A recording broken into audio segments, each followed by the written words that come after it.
चलिए बेटा, पढ़ाई काफी हो गई, खूब सारा पढ़ लिया। जाते जाते गुरु ज्ञान छोटा सा। एक बार बहुत प्रतापी राजा थे, उनके 3 पुत्र थे और उन्होंने एक दिन सोचा कि मुझे अपने पुत्रों को जीवन का सही ज्ञान देना चाहिए।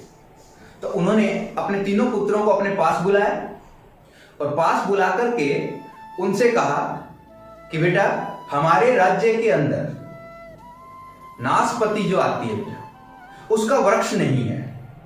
आप लोग अलग अलग समय अंतराल में, यानी 1 साल के अंदर 4-4 महीने के अंतराल से जाएंगे। सबसे पहले बड़ा जाएगा, उसके बाद 4 महीने छोटा जाएगा और फिर लास्ट के 4 महीने सबसे छोटा जाएगा। और जाकर के पता करके आओ कि ये पेड़ किस तरह का होता है और हमारे यहां पे क्यों नहीं है।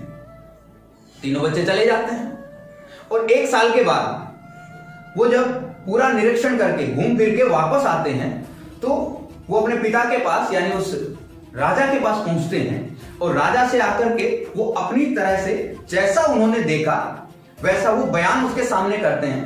पहला पुत्र उससे कहता है कि पिताजी, नहीं, ये पेड़ किसी काम का नहीं है, बिल्कुल सूखा है, एकदम लक्कड़ है, इस पे कुछ नहीं है, ना पत्ते लगे हुए हैं, ना इस पे कुछ फल है, किसी काम का नहीं है। दूसरा कहता है, भैया आप गलत कह रहे हैं, ये वृक्ष तो बड़ा अच्छा है, हरा भरा है, पर दिक्कत शायद कुछ और हो सकती है, कोई कमी है, इस पे फल नहीं लगे हुए हैं।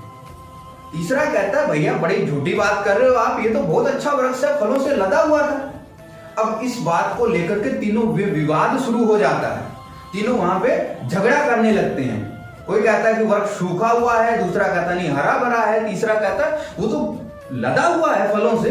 तो राजा अपने सिंहासन से खड़ा होता है और अपने पुत्रों से कहता है, बेटा आपको लड़ने की जरूरत नहीं है, आपको इससे कुछ सीखने की जरूरत है। और क्या सीखने की जरूरत है वो मैं आपको बताता हूं। पहली बात कि आप सभी ने उस वृक्ष को अलग अलग समय पे देखा है। तीनों ने एक साथ नहीं देखा, उसको अलग अलग समय पे देखा है। जिसने पहले में सबसे पहले जिसने देखा उसने उसे पतझड़ के टाइम देखा और पतझड़ के टाइम वो बिल्कुल सूखा हुआ था, उस पे एक भी पत्ता नहीं था। तो इससे आपको सीख ये मिलती है कि जीवन में सुख और दुख आते जाते रहते हैं। आपके जीवन में भी कठिनाइयां आ सकती हैं, परेशानियां आ सकती हैं, पर उससे घबराने की जरूरत नहीं है। समय जरूर बदलेगा, आपका भी अच्छा वक्त आएगा। दूसरी बात जो सीखने को अपने को मिलती है कि हमें हमेशा ये नहीं मानना चाहिए कि हम ही सही हैं।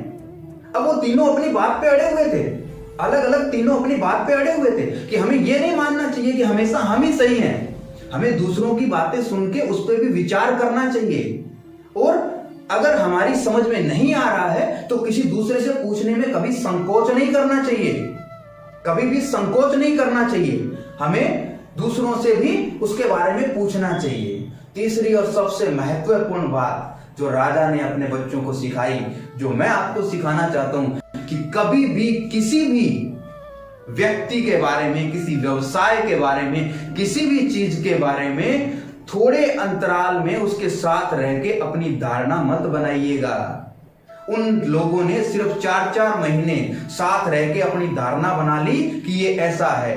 किसी के बारे में जानने के लिए, पहचानने के लिए उसके लिए हमें उसको थोड़ा वक्त देना पड़ता है, उसको अच्छे से समझने के लिए, उसको पहचानने के लिए, उसको जानने के लिए। ये सबसे अच्छी सीख थी जो राजा के द्वारा अपने पुत्र को दी गई थी कि किसी के बारे में अपने मन के अंदर धारणा पैदा करने से पहले उसके बारे में उसके साथ समय बिताइए। एक लंबा समय बिताने के बाद आप जान पाएंगे कि वो एक्चुअल में कैसा है और किस तरह का उसका व्यवहार है। तो आशा है आज की कहानी आपको अच्छी लगी होगी। कल फिर मिलते हैं कुछ ज्ञानार्जन के साथ, कुछ व्यवहारिक ज्ञान के साथ। तब तक के लिए घर पे रहिए, सुरक्षित रहिए, हंसते रहिए, मुस्कुराते रहिए, तैयारी करते रहिए। कल हम फिर मिलेंगे।